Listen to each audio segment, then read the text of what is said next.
Can you believe that it's already been 3 years of kenfuTV? I've been making videos each week, 52 weeks a year, for 3 years already, and it's been incredible. I've got to meet so many incredible people like you who share yourself with me and allow me to share me with you, and it's been an incredible time. I've gone on different adventures, got to go train with different people and share all of that with you, and it's just been incredibly cool. Today we're going to go through some of your questions that you left on some of the social media posts I've put up recently.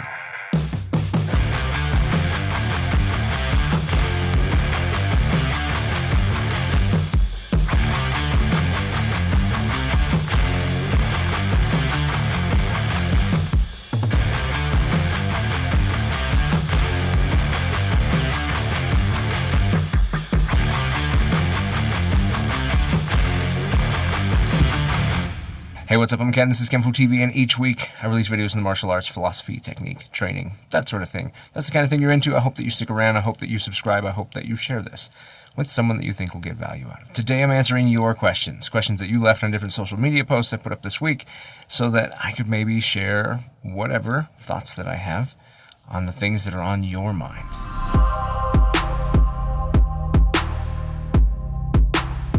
First question: which grappling martial art would be best to complement my karate in a self-defense aspect, judo or jiu-jitsu? This is a really great question because I think that grappling is an important aspect. In fact, I think of karate as percussive grappling, and I find that it's really important to understand this part of things because I think a lot of stuff happens at the grappling range. If you're a guy, grappling is a major thing, but then the way that control gets used on women, the way people try to physically control you is a grappling range kind of thing too. So grappling, huge deal. Judo or jiu-jitsu really depends on your goals. Like anything, it's really going to come down to the teacher more than anything else and what you're getting out of your karate. My karate that I train comes with a lot of Japanese jiu-jitsu, which is very overlapping with judo, and that made sure to kind of fill in a lot of those gaps. So for me, jiu-jitsu was the natural choice over judo, though I want to spend more time in judo myself personally.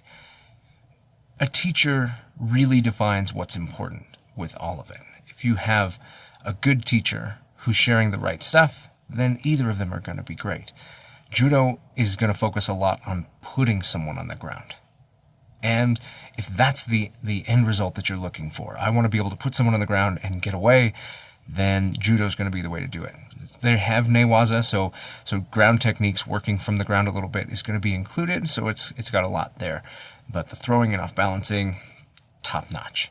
But I have found jiu-jitsu to include a lot of judo-type throws, wrestling takedowns, stuff like that. So it's very encompassing in that department. The thing that I love about jiu-jitsu is that it covers a lot of ways to escape when somebody is on top of you or pinning you or holding you in some sort of way. And for a lot of people, that's where the real fear is what if I'm in a place where I cannot move or do something?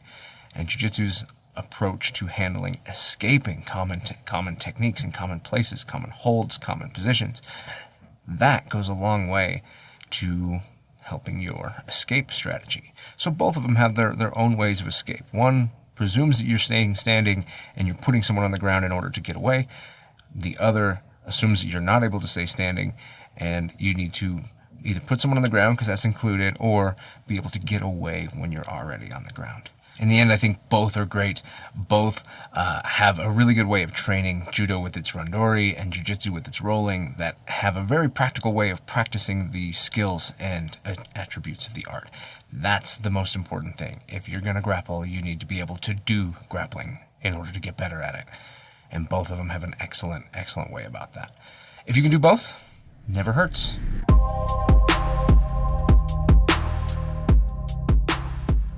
Should I wait until I reach at least black belt in karate before I start dabbling in other martial arts? I am 34, a husband, and a father of 2, and I work shifts. I only have time to train karate 2 times a week, as well as some weightlifting at home in the little spare time that I get. I would say no. You can start cross-training as soon as you're ready. It's always important to talk to your teacher in case they have specific feelings about that. Your teacher absolutely has the right to say, no, I want you to continue to focus on this specifically because I'm trying to get somewhere with you, and it's going to take a lot longer if you're spread a lot of different ways, learning a lot of different things, and that there's truth to that. But a lot of teachers these days recognize that there is good overlap in skills, and being able to train different things goes a long way. Augmenting your training is a useful thing, especially if you feel like you need to kind of fill in some of the gaps with the art that you have. Really depending on the art. In karate, in a lot of karate schools, there's not enough diversity in the training. Especially the more traditional it is, the more you're working down in lines, punching the air, doing stuff like this, and it's not super practical. If you've got a more progressive modern school, then you're working more almost a kickboxing style pad drilling and striking, a lot of hands-on sparring, grappling, throwing, takedown, kata application, things like that. If you have that and it's done well, then you might not need to cross-train a lot. You might choose to just do the occasional seminar with someone else, or even talk to your school about hosting other people to expose different types of arts and different methodologies to what you already do. If you're one of those people who's in a very traditional school that leaves out a lot of the hands-on sparring, a lot of the grappling, a lot of the throwing, a lot of the application, that kind of stuff, then you definitely probably want to find a way to implement other things into your training. If you want to be well-rounded, it's just something that has to happen. Here's the rub. You mentioned that you don't have a lot of time, so it gets more difficult to see. And time comes in two forms, right? 34 years old, how long do you want to go before you start a new thing? And where do you want to be in your life with your body and all of that? Waiting too long, certain arts can be harder to do. Judo, for example. It's great to get started when you're young because you can do it when you're older, but your body takes a bigger toll. And so it helps to start when you're younger, and you can handle that a lot better and then age gracefully into it because you've figured out the things that you need to do and not do, and you got that figured out while your body was still relatively fresh. But then time in general. If training other things means you can only train karate 2 times a week, and suddenly now you can only train every other week, once a week, then you got to decide where your loyalties are and what you want to accomplish. Do you want that black belt? Do you want to achieve a certain level of training with your instructor? Do you want to have that be your focus? Then dividing your attention might be difficult. If it's all a journey for you and you're just moving forward and you don't mind it being more spread out, then you've got those options. But like I said, you want to talk to your instructor, because suddenly if you go from 2 times a week to only showing up every couple of weeks, they are going to have feelings about that themselves. So definitely have some open communication. But I was told to get a black belt in something before you start cross-training other things, and it did work well for me to do that, and I felt strongly that when I tried before I was a black belt, and then when I went back, it was definitely a lot easier to get in and get the ropes figured out and start being able to work. I don't think that it's entirely necessary, especially depending on your goals. Now I train people all the time in multiple martial arts. My own self personally, I have 3 different arts that I teach, and people come in and learn that, and so they're cross-training almost from day one. So obviously my vote is cross-training has its benefits.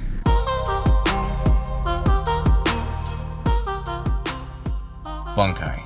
I would like some advice on how to make my karate more effective from a self-defense perspective. If we don't train kata applications that often in our dojo. I think this is becoming more and more of a popular topic. People are realizing that not every school trains the application of kata, bunkai, oyo, different things, and are realizing that maybe that they want that and they feel like it's a thing that's missing for them. I was fortunate. The school that I trained, bunkai and application was something taught from day one. You were a part of that. So to me, learning about other schools that didn't do it was more the surprise and something that I didn't really know happened. First off, let's add a little bit of definition in case you guys watching don't know what bunkai is. There are 2 words used when describing the application of kata, bunkai and oyo. There might be others in the comments if you've got other information or your information contradicts what I'm about to say.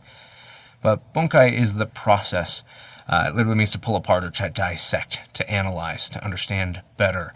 And so to pick apart the kata in this case, to determine what its usefulness is and what are the lessons that are being taught, that's a process. Bunkai is a process. Whereas from my understanding, oyo is the application of what you discover during the bunkai process. You determine an application that works well for you and you apply it, or you determine an underlying principle and you apply that. And that might lead to many techniques. So bunkai and oyo, slightly separate things. Bunkai usually refers to the application Rather, that's how most people use it, when it itself actually refers to the process of defining an application. So from there, we'll continue with the idea of oyo, and that being the way things are. If your school does not practice the process of bunkai and the application, the use of oyo, then the best place to start, in general, the best place to start anytime you feel like your school isn't providing something that you want or need, is to have a conversation with the instructor and understand if there's a reason, if there's something that you're not understanding about it, and get a feel, right? Maybe you're just not in the right place. Maybe it's something that they do later. I hope not, because it really shouldn't work that way. Maybe it's something that they personally are interested in, but they haven't really known how to do it, how to bring it in, so your interest might help them get that off the ground. If nothing else, that it might lead to finding out that they're comfortable with you and a few other students staying after class to work on bunkai and application and determine some of these things and to practice them and work on them. And over time, that can be added to what you guys do if the instructor is willing. Obviously, it goes without saying that going to a school that does that is an option, but it's not always the best option or not always the most faithful option. Certainly, adding application and bunkai processes to your school is always going to be a positive, at least in my mind. If your school doesn't have any bunkai processes or oyo application, then it can be helpful to find a resource. That might be spending some time online training with someone, being able to invite someone in, working with people who do that. If you've got to find some online resources, it's good to find somebody who matches what you're hoping to learn. My instructor had a lot of great stuff that I learned from, and then when I continued to learn, one of the people that opened up my eyes to more options was Ian Abernethy and Jeff Thompson and that crew. Those are great guys to look at for things that you could supplement into what you're doing.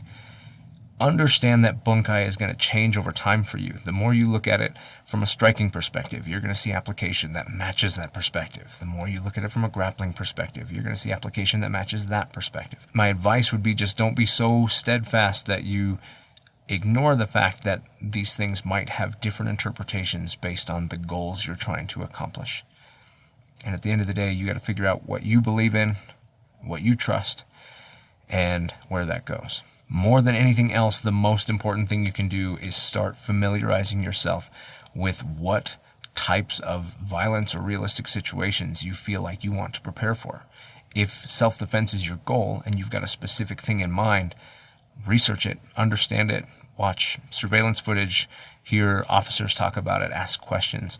The more you understand how it goes, the more you can vet whether or not the technique you're learning is going to be valid and how you might go about testing it to make sure that it works the way it needs to. Probably the biggest mistake people make is coming up with something that can work really well, that matches the movements that you feel like is really good, but it only works in the context of the dojo and it would never work anywhere else. And the sooner you've got an understanding of what is and isn't matching that criteria, the better off your bunkai process will be.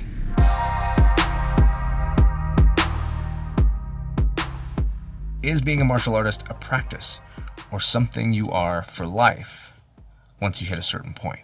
Honestly, at the end of the day, I think that answer really comes down to who are you? Who are we talking about?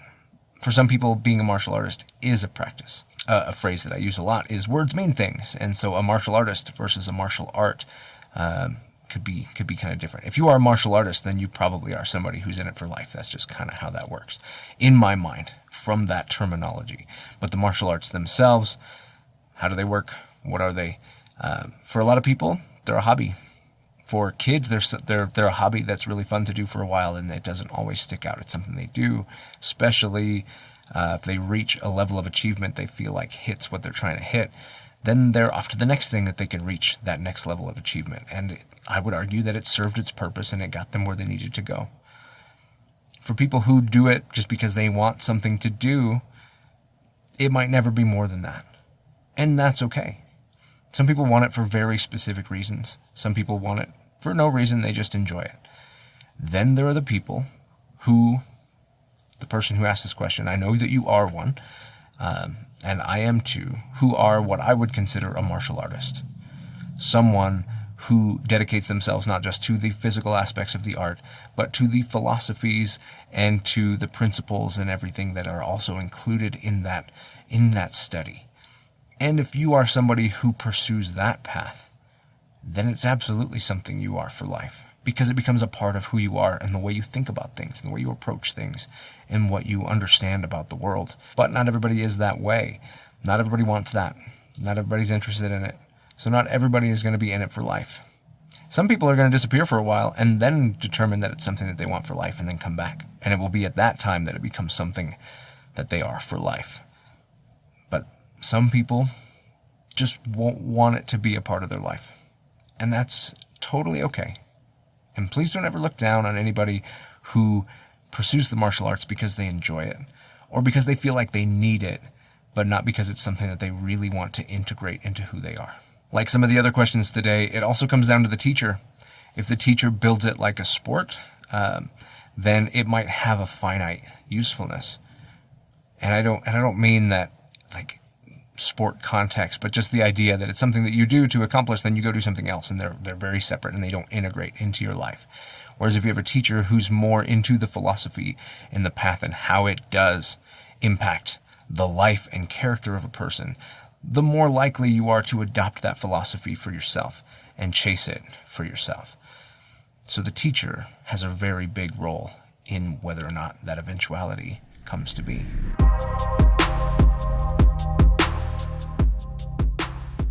What's been harder, being a martial artist or a martial arts instructor? Hands down, martial arts instructor. Honestly, I don't think that it's difficult to be a martial artist. If you enjoy it, if you enjoy what you do, then you'll pursue it with a passion that's hard to quench. And you'll continue to work. And yeah, it will be difficult, and there will be hard things. And there will be things that you struggle to accomplish, but you'll put the work in because you love doing it. And you'll get through it, and you'll have people around you who will help you get through it. Being a martial arts instructor, at least for me, has been massively more difficult. It's hard enough to figure out what you need, what you want, where you want to go with your life, what philosophies you believe in, what situations that you want to prepare for, whatever it is. It's hard enough to do that for yourself. As an instructor, you have to incorporate all the people on the mat and help them determine where they're going and to chase their dreams, their goals, the things that they're interested in, their focus. And that might not be something that you even are remotely interested in, and so you've got to develop an interest and understanding in order to help them if you plan to do that. And that can be really difficult. Plus, figuring out how a curriculum should structure can be a huge challenge.